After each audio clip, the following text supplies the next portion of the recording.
In this episode, Scott and I will be talking about product demos and how they can help sell your vision and your product to your customers. This is the Stretch Goals podcast, where each week we'll share insights and lessons learned based on our experiences as entrepreneurs. We'll challenge you to create ambitious goals as you start and grow your business. I'm your host, Robert Dickerson. And I'm Scott Davis. When you're selling your product, showing a demo is better than just talking about it, showing visuals or something that doesn't work. It helps your customers envision how the product will work for them and fit their needs.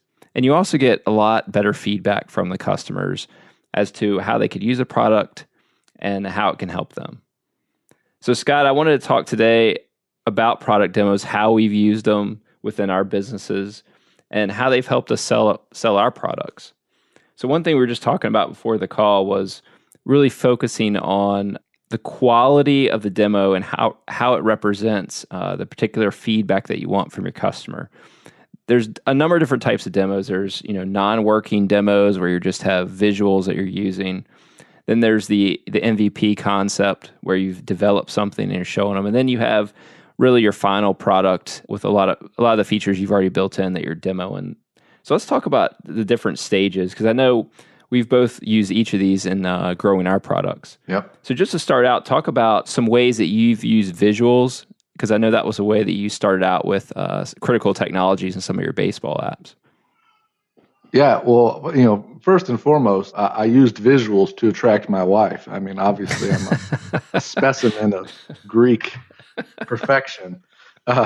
No, I mean, yeah. So when it comes to selling your products, it's you really have to go back to one of our previous episodes, which is know your customer, right? Like you really have to know like what your target is, and sometimes you don't know, right? If you're at a trade show or you just kind of hooked up with a contact, you don't necessarily know how they think or what's important to them. So, I kind of had a little bit of everything when I was out pushing apps hardcore. I don't do that as frequently now, but when I was out selling apps, I would always have a couple of things. The first one would be some type of print material that had the designs of the app that sort of explained the features, that was more for your executive level type of customers.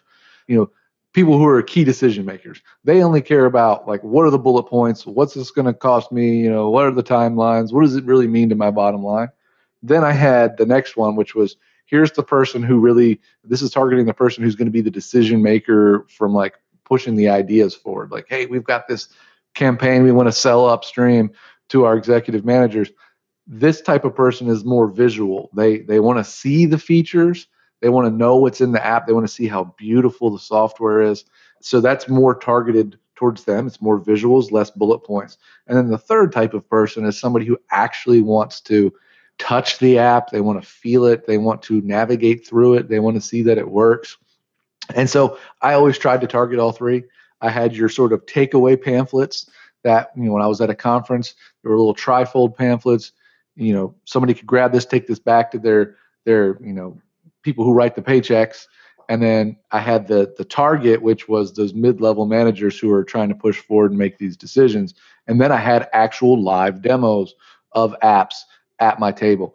And this same strategy applied when I was cold calling versus when I was going into somebody's office. I always took those three things with me, because you're targeting three different types of people.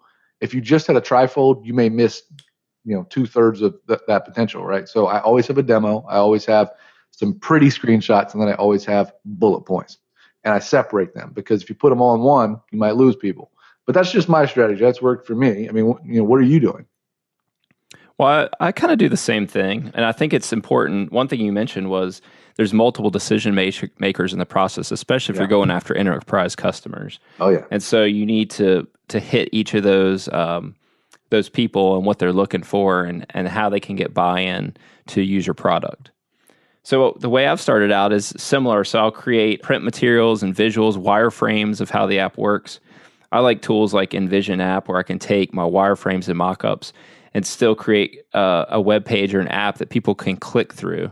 And I can use that internally to validate the workflow of the app, but also to show customers so they can get a sense of the app. And you don't have to fully develop something to do that. You could just start with the wireframes and mockups, but it looks really, really nice and really clean when you can interact with it, and it gives people a better sense of what you're trying to build. And then I kind of progress from there into a basic MVP, so a working prototype that you can show. And so, like you said, those are for the decision makers that are looking to use the app. And I think it's really important because you want to get quality feedback, and usually the quality of the demo represents the type of feedback that you're going to get. So if you use a really rough demo, you might get some basic feedback about the workflow. Whereas if you have a pixel perfect demo, you're going to get really detailed feedback, as well as like, why is this thing over here? So people are going to give you feedback based on the quality of your demo. But I like what you said, that you're targeting multiple decision makers in the process with these different quality of demos. So if someone's just starting out, let's say they just have an idea, what's the best starting point for them if they don't have a product yet? How would you recommend that they start out to really start engaging with customers around the idea that they have? Yeah, well, that's a great question, and obviously that's questions that people have all the time. Where do I start with coming up with this idea? So obviously, your first place to go is get some type of wireframe and evolve that wireframe into something a little more visual. Work with a graphic designer. Go out on Upwork or any of these other providers out there, and really just hash out how it should look. And keep in mind that it's a proof of concept, right? It doesn't have to be perfect because you're really trying to get some feedback on the design and how it looks, because you're going to take this to somebody and go, hey, look, I'm thinking about doing this software, this product, or whatever it is. What are your thoughts on where it's at right now? And really, that's going to be your first target. Do you pivot your idea? Are you on the right track? You've got to make a couple tweaks. So that's really where you need to start. And this isn't just software we're talking about. This applies to any product. Maybe you're designing purses. If you're building purses that are bright yellow, somebody's probably going to tell you, let's tweak that a little bit. But getting that feedback early is important. So some type of visual, maybe some type of wireframe, and show it to people early, get some feedback on it so you can make tweaks before you get too far down the line. Yeah, I think the fact that your initial prototype is not set in stone, that you really want to get that feedback early, especially before you spend a lot of time developing a full product with all the different features, because you'll find, like you said, that you're going to pivot, that you're going to find additional features that people really desire. And so you can build those in as you go, and it's kind of an iterative process as you develop your product. So and what's that saying? Fail early, fail often. You want to get that out of the way so that you can perfect it. I mean, look at Walmart. They failed 7 times before Walton finally succeeded. So I mean, you'd rather tweak it, ahead of time before you get too far down the path. So really quick, I want to ask you about a couple of the tools that you mentioned. So you specifically mentioned InVision, which is envisionapp.com, I believe. Yes. And basically, it's been around for a while, so a lot of people may be familiar with it. But basically, you put in your designs, you can highlight certain areas of the screen, make them clickable, so that people can click through your website or click through your mobile app. And these are just proof of concepts. They're static images, but you've made them interactive. There's another competitor that's really popular right now called Zeppelin, and you can go to zeppelin.io to check that out. It's more targeted towards mobile, but it does have web components. And both InVision app and Zeppelin have both made huge strides in the last 6 months to a year, really, in making the developer experience better. And what I mean by that is they're automating some of the UI layout pieces. So if you look at Zeppelin or InVision, you export your designs, you import them into their system, and the developer that you're working with can see the font informations, the colors, the dimensions of various aspects, and very quickly create their designs. To the extent where even Zeppelin allows you to export some of those design elements automatically, generated CSS, automatically export some of your assets. In fact, InVision app just released this integration this week that allows you to do that. And a lot of designers are using Sketch these days instead of Photoshop and Illustrator, and they both integrate with Sketch. So they're great tools. I use them all the time, but I just wanted to touch on that because I think it's a way that you can make your developer experience better by using those tools as well. Yeah, especially if you have a designer that's using Sketch or Photoshop. I use Photoshop and the artboards, and it's really Mhm. seamless to export once you've kind of developed your mockups and your wireframes. And it's nice because you can use that both, like you were saying, for your developers to actually go from and build a product, but then you can get immediate feedback from your customers as well. And I really like that aspect that you get feedback from both Yeah. sides. You can basically take a design from Photoshop or Sketch straight to InVision and make it clickable and send it to somebody like inside of a day. I mean, you can do a full app workflow. And that's a great way. Like if you go back to your question, like where does that fit in like this timeline? So that's a little bit beyond wireframes. Wireframes are sort of just, napkin sketches. But then this is taking a design. And some people have problems like understanding how a design flows. And that's really where InVision makes it easy. If you just have these static images and you're looking at them, some people can't like conceptualize how you move through the app. So being able to click on things and see that flow really helps sell that demo for people who don't think that way. And that's again why I always take multiple pieces to the table. I've got the static, I've got the bullet points, I've got the interactive, and in some cases I got an actual product. So that's why I always come armed with multiple routes, because people think differently and you don't want to lose key decision makers in the process. And I think is also, if you're not ready to go to that point yet, you can also even think about just using a PowerPoint presentation and Sure. putting some screenshots, just some static screenshots of what you're trying to do. It could be really rough to start out with, just to get that feedback, just to talk to initial customers.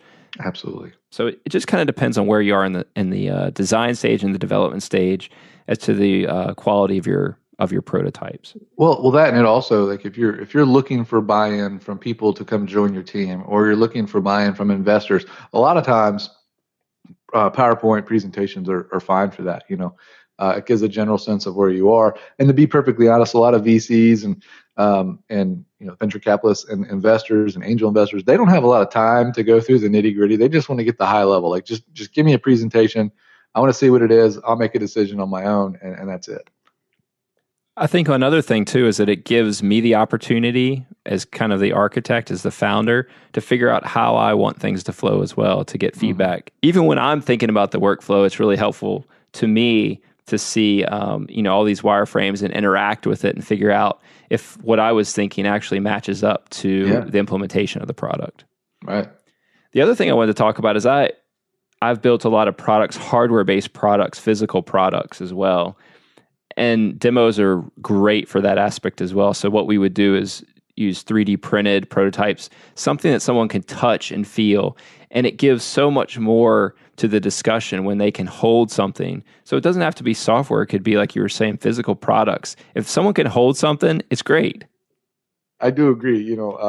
Being able to feel, having tangible, you know, products are always more beneficial, and that's why I think if you're doing a software product, the ability to actually drive it yourself, you know, website, your mobile app, whatever, to actually give it to them, even though it's not physical, and like you said, with 3D printed, real life objects, it's still real, right? So if you give them that ability to touch it, it's tangible, and that goes a long way. And one of the things, like I've always prided myself in researching who it is I'm pitching to ahead of time. You don't always have that opportunity, but if you do, you can really target your demo to really hit on a lot of key concepts and things that make them tick. It goes back to knowing your customer. But if you went to McDonald's, and had a demo, you would want to make sure that you hit on all the things that were important to them. This ability to rapidly deliver food, and the food quality, and the customer experience, and the brand. But you don't want to be way off. So do your research, know who you're pitching to with this demo, so that you can create this experience that really kind of sinks in with them, and it'll go a lot further. So how do you find that stuff out? I mean, are you performing kind of an exploratory call before you give the demos? Well, a lot of it goes to my dark web days as a hacker. But no, basically what I do is, if I take the example from baseball back in the day, I already knew baseball, right? Like that was important to me. But each team had its own demographic that was important to them. Certain teams are like all about the merchandise sales. Certain teams are all about just getting people in the seats. So the way that I do that is I just go to their website, look at news, look at their social media. Like, what are they pushing? Like, what is important to them? Like, go on Facebook, go on Instagram, go on Twitter, find out what it is that they're doing that's important to them, at least right now. Because even if you go in there and you pitch about right now, it's something that they understand. If you can connect to them, it makes them feel like you understand what they're doing. And that always gives you the leg up over somebody else. If you had a product that was just out of the box, it does XYZ and nothing more, versus here's a product and it only does two things, but it does two things that are really in sync with what you're doing. Oh, and by the way, we can expand this and make this even more targeted to you. You already win versus this stock set of features, but because it feels more personal, right? And that's what people are looking for. They want to know that you're connecting with them. So, the research can be found anywhere. Talk to people if you don't have the resources online to find out more about them. Ask questions. Do a pre-call, like you said. Sometimes you're dealing with a contact who is presenting this idea internally up the food chain. So ask that individual questions. What can I do to target this demo? What would make this better? What are they really looking for? Don't be afraid to ask questions. The worst that can happen is you don't get an answer. Yeah, I've found what's really beneficial is to have that introductory call and really listen to what their interests are and ask exploratory questions to get that stuff out of them so that when you give your demo, it's very focused on what they're interested in, as opposed to you spending an hour going through all the stuff that they're not, because there might be a lot of stuff that they're not even interested in. Yes, but don't be so hyper-focused that it seems like you've only got one or two little things nailed down. Like, emphasize, oh, we've got a whole lot more, or we can do XYZ, but just don't go down that path. And then let them ask you, hey, so what else can this thing do? But don't be so hyper focused that you sort of pigeonhole yourself and then can't get out of it. You want to let them know that you're flexible. But yeah, I definitely agree with that. Because you can lead the conversation into the features that you want to show with the demo. Absolutely. That's a great way to do it, is where you can get them excited about something and then say, okay, let's look at it in the product. And you've already have that all implemented in there. So if you can kind of lead the customer down the path of your features and then show them it working, I found that gets people really excited about your products. Yeah, you've got a future as a car salesman there, bro. Yeah.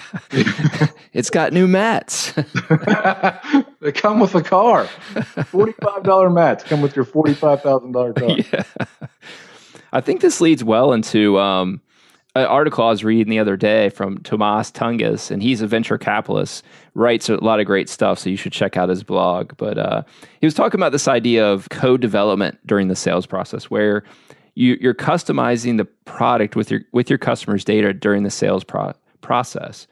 And so it really is a demo, but you're demoing something that's personalized for that customer. And I really thought that was a great thing, because that's really something we're trying to do with MapOut. Is when I demo MapOut to people, and MapOut is a mobile learning platform. And so I get their video content and things of interest to them, bring it into the platform, and then when I'm showing a demo of their content so they can see how it would work for them. Right, yeah. No, that definitely hits on all the keys. You really want them, if they can see their content in your software platform, it just makes more sense. I mean, that's the way to do it. And you hit a lot of different targets by doing that. So Tomas in his article really focused on 3 key points, which I thought were really good. So I wanted to highlight them.